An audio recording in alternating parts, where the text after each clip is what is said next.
Alright, so this is part of my testing setup for this lithium iron phosphate battery conversion on this IBM UPS.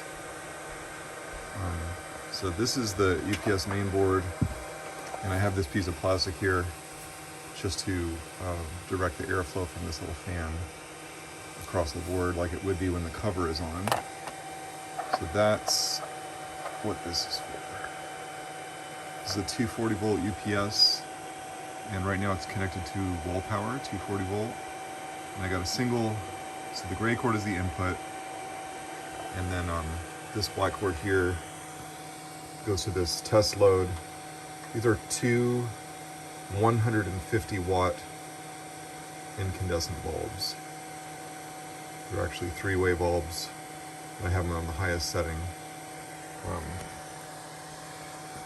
So since the output is 240 volt and these are 120 volt bulbs, I got two in series. So that's two 250 watt bulbs in series. And I measured it and it's about 270 watts. I'm sorry, 470 watts actually. So these utility bulbs and stuff are usually, they run them a little bit lower than the rating. And I got a little cooling fan on here just so that these don't get too hot. So let's turn on the cooling fan using the old SLA batteries for the cooling fan. Just a moment. Alright, cooling fan connected. It's running. So this is a charge balancer board. It's a 5 amp flying capacitor, full group. Cell balancer configured for lithium iron phosphate. I have 8 cells in series here, and they are fully charged by the UPS. So UPS's charge voltage is right here, 26.75 volts. So that comes out to like 3.34 volts per cell, and it's really tightly controlled, it seems. So then the cells are connected, these are my multimeter leads, and then this is the output to the UPS going in here. So let's start by turning on the load.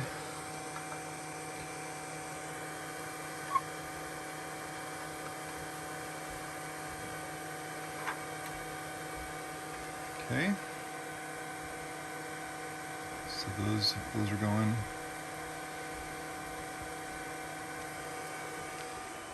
And then let's unplug the AC power. You can see, let's see if I can get this.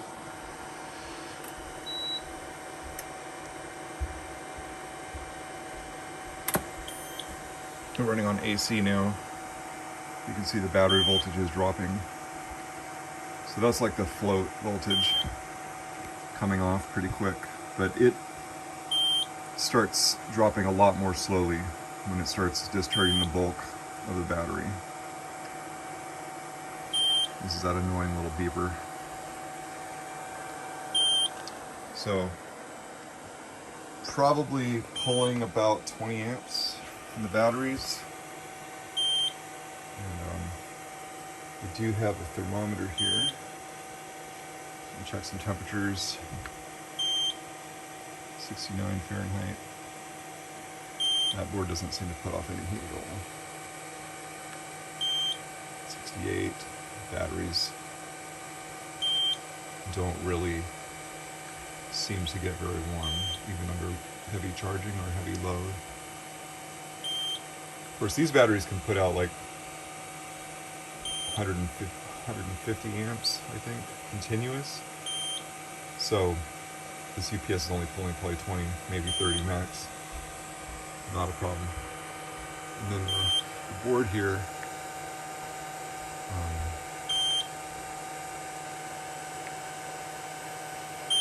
I don't think this cover makes much difference. Let's take it off.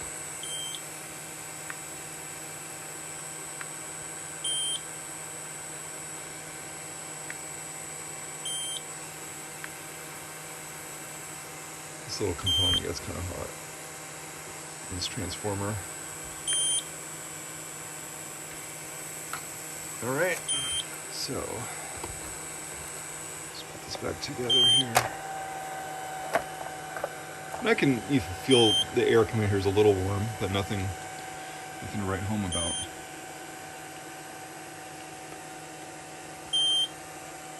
So the nominal cell voltage is 3.2 volts per cell, which I think would give us like 26 something. But we're good.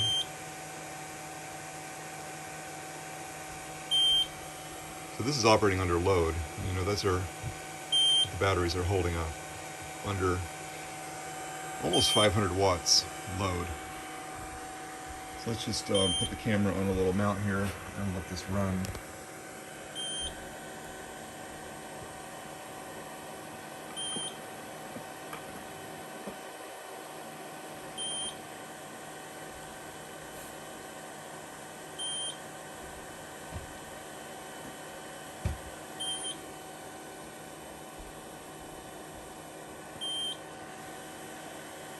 These batteries were all balanced beforehand.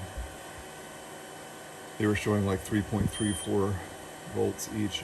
I mean, almost within a millivolt. So they are really well matched.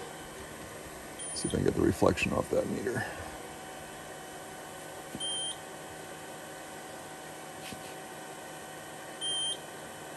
So at 24 volts, obviously, each cell would be down to 3 volts.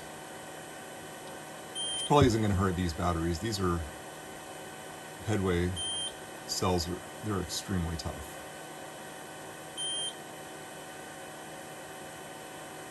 But we'll see how long the UPS runs. At pretty close to full load, this is a 750 VA UPS, so it's maybe just a smidge over 500 watts capacity. I really like the design of it. It's a real high-quality circuit board with thick copper. Doesn't seem to put out hardly any heat at all. It's fairly quiet. And 1U rack mount form factor. The only thing I don't like about it are stupid lead-acid batteries. I absolutely hate lead-acid batteries. They're heavy, they're expensive, they're toxic, they leak, they swell up, and then they swell up so much that I had one UPS, not this style. It was a professional APC smart UPS, one of the ones in the steel cases, really heavy. I had to use a car jack, like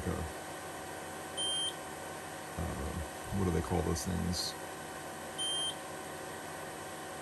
Like a trapezoid? No. Anyway, it's a car jack shaped like this to force the batteries out of the case, which was welded together, and it was ugly.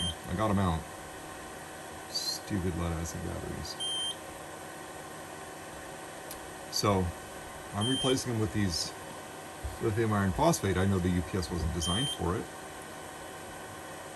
The main thing I think needs to be done with them is that they need to have a balancer to keep them balanced. The float charge voltage on this UPS is perfectly within the capabilities of the LiFePO cells, and well below the maximum charge voltage. It's never going to reach them. So they're never going to be 100% fully charged, which is fine because they're going to last longer than these. Which I think these were rated at like 7 amp hours, and the LiFePOs are 8. So they're going to last longer, and without charging them up to 100%, they're going to have a lot longer lifespan. You know, how many cycles can they go through before they lose so much capacity that they're not useful anymore? I think they're going to last a long time. Thousands and thousands of cycles, maybe over 10,000. The way they're being used. So we're coming up on 10 minutes. I've gotten a lot of flack for this. This is just experimental, right? But people saying, well, you should be using a BMS, you're stupid. Well, yeah, I mean, I could put a BMS on here. And I might at some point. But right now, I'm just testing and experimenting. First of all, the UPS, in a sense, is a BMS. It's a battery management system. It's designed to keep its lead-acid batteries charged at all times and to maintain that charge in a way that is not destructive to the battery. Then to discharge them in a controlled manner, current limited, down to, and then cut off at a safe voltage. That's what the UPS does. It's designed to do that. In this particular one, the voltages, both for charging and cutoff, they seem to be extremely precisely controlled. I mean, it's a switch mode power supply both ways. You know, it's not like a car battery charger putting out who knows what voltage with no real limits on current or anything like that. I haven't noticed any problems. Like I said, the batteries when they're fully charged are well below the maximum charge voltage. And the UPS seems to cut off well before they get into any kind of dangerously low voltage. So as long as they run, as long as I want them to, the UPS mainboard has fuses on the board for the batteries. Well, the only thing I can think of that could go wrong is maybe I don't have any batteries in parallel here, so if a cell shorts internally, it's just gonna, UPS probably won't operate because the voltage will be too low.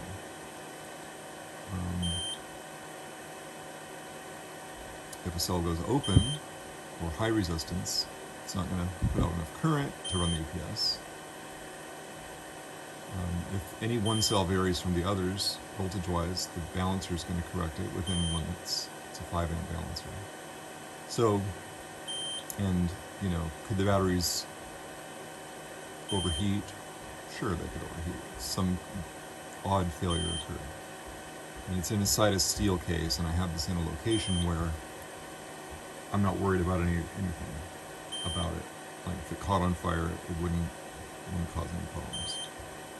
Plus, these Headway LiFePO cells are extremely safe compared to most other lithium batteries, especially other lithium chemistries like lithium ion or lithium polymer. They don't tend to burst into flames or explode or anything like that.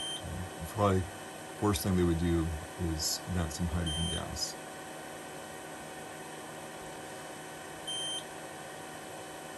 And burn out. So, honestly, I'm not terribly worried about this. It's not like 100% professional approach, but the UPS cost me $10 government surplus. I have 8 of these. I've been using them for years on lead acid, and I'm tired of replacing the stupid lead acid batteries. And the Headway cells came from battery hookup, and I paid like $5.50 each for those. So, yeah, I'm not gonna, throw a $200 BMS on here. The other thing is, a BMS is not going to give me more runtime. It's not going to raise the charge voltage of the UPS to the point where it's going to fully charge these batteries. It's not a boost converter or anything like that. The only thing it's going to do is going to cut off charging if the charge on the batteries goes too high, which this UPS doesn't put out enough voltage to get there, or it's going to cut off discharge if the battery voltage gets too low. UPS already does that. We're going to see what voltage it does that here shortly. And maybe if the BMS was a really nice one, it might have individual temperature monitoring for each cell. If these were being used at 100 amps, I would be more concerned about that, but they're not. They're cells that are capable of a peak of 250 amps, and I'm probably going to be pulling a maximum of 30 out of them. and the charge is lower than that. And it's like maybe 20 amps charge max, probably more like 10 or 15. I haven't measured that, but based on how long it takes to charge. And so yeah, I'm just not that worried about it. And if you don't like it, well, then don't do it. And, you know, get your own UPS, your own batteries, and do your own thing with your own BMS. But I'm experimenting with these, and this is the way I'm doing it.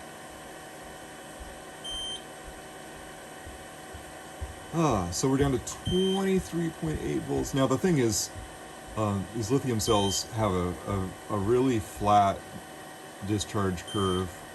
Voltage just drops little by little, and then when they get really close to being empty, the voltage drops off rapidly. It's like a knee and just a dive.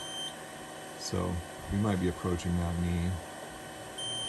I see the voltage is just dropping a little faster.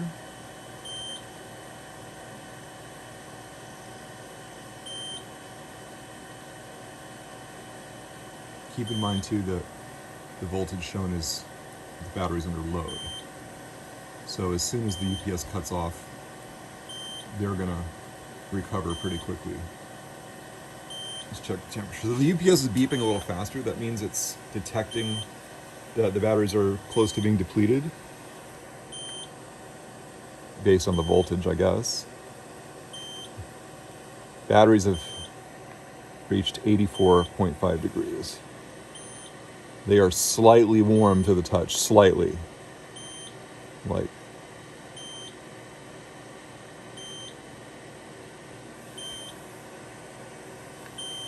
charge balance board really hasn't heated up at all.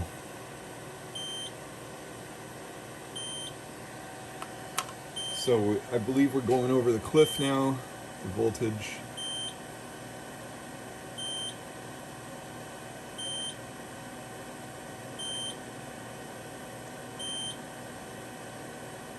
So this thing has run a long time.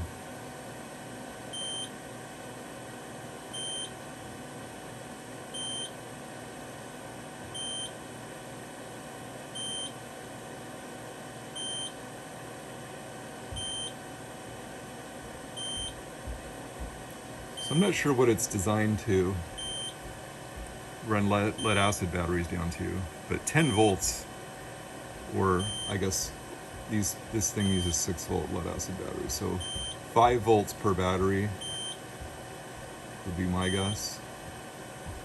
So maybe 20 volts total.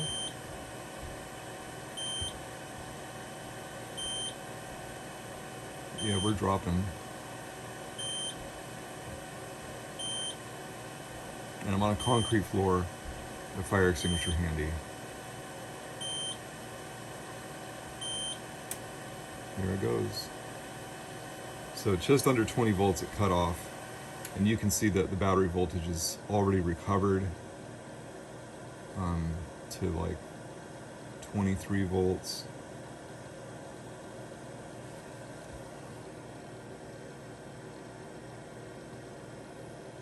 These are barely warm.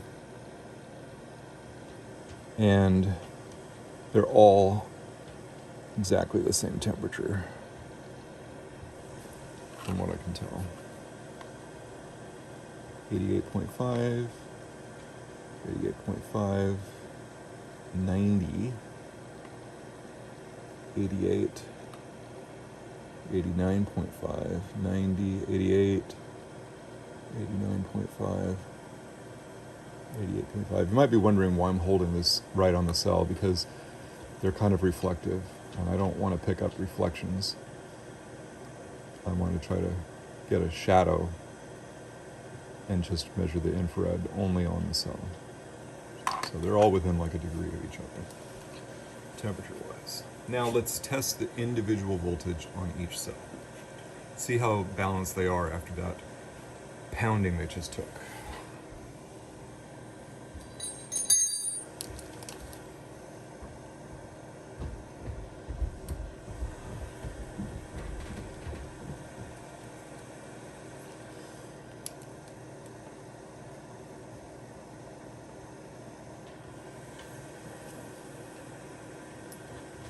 All right, let's see what we got here.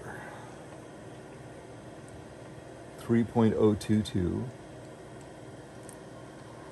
3.015, 16,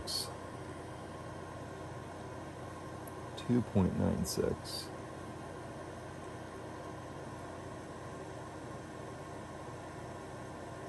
3.04,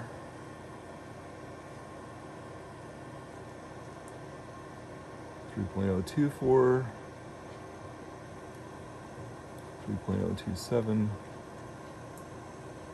2.95, 2.998. So they're all definitely within 0.1 volts, probably closer to 50 millivolts. And balancer will make short work of that. Let's connect them back up and see what happens with charging.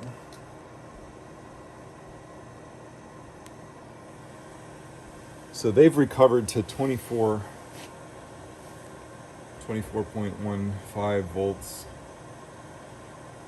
So just a little over 3 volts per cell, which I believe is perfectly fine for these batteries.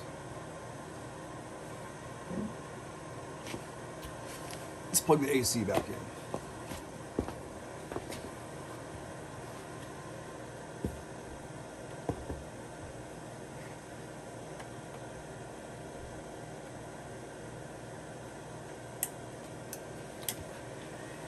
It's also nice this thing turns itself back on automatically after a power failure.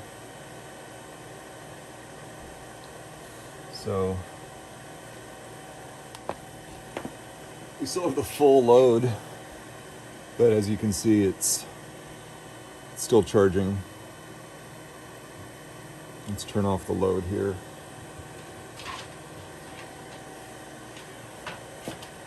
Might charge a little faster.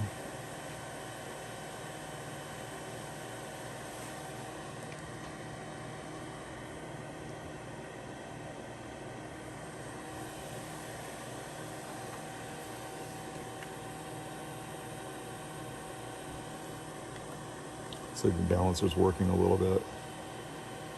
70 volts, or sorry, 70 degrees Fahrenheit. Maybe it's warmed up just a tad. These batteries have actually cooled down a little.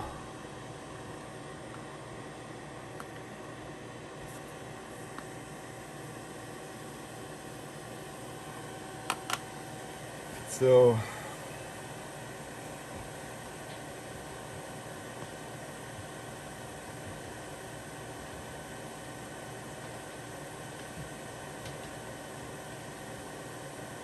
we'll let it go to 24 and a half.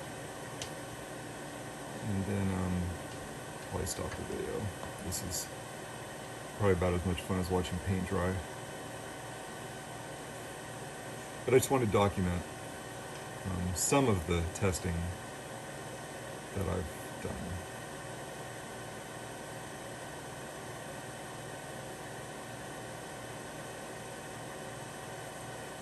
So in the installation, these batteries will be wrapped with one layer of a woven fiberglass tape. And that's to provide some electrical insulation beyond this plastic wrap, and also like some abrasion resistance, because the edges of the inside of this case are steel and they're a little sharp. I just don't want this plastic getting cut. And they're a really tight fit. I can get them in the case, but I have to take the original battery tray out, and they'll slip under here, but it's really tight. Especially with the fiberglass tape on them, it's like snug, really snug. Not enough to bulge the case. It would still fit perfectly in the 1U space, but it's just snug, which is nice.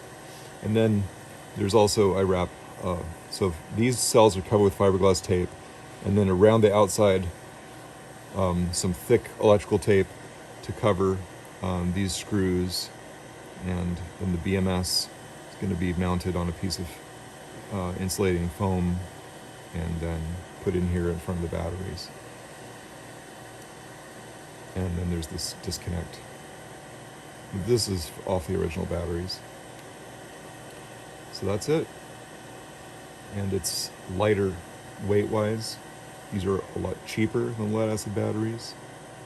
They last longer in terms of runtime, and they also last longer in terms of lifespan before they are worn out and have to be replaced. A lot longer than the lead-acid. And they are pretty much non-toxic compared to lead-acid batteries. So there you have it. 24.65, that sounds like a nice round number.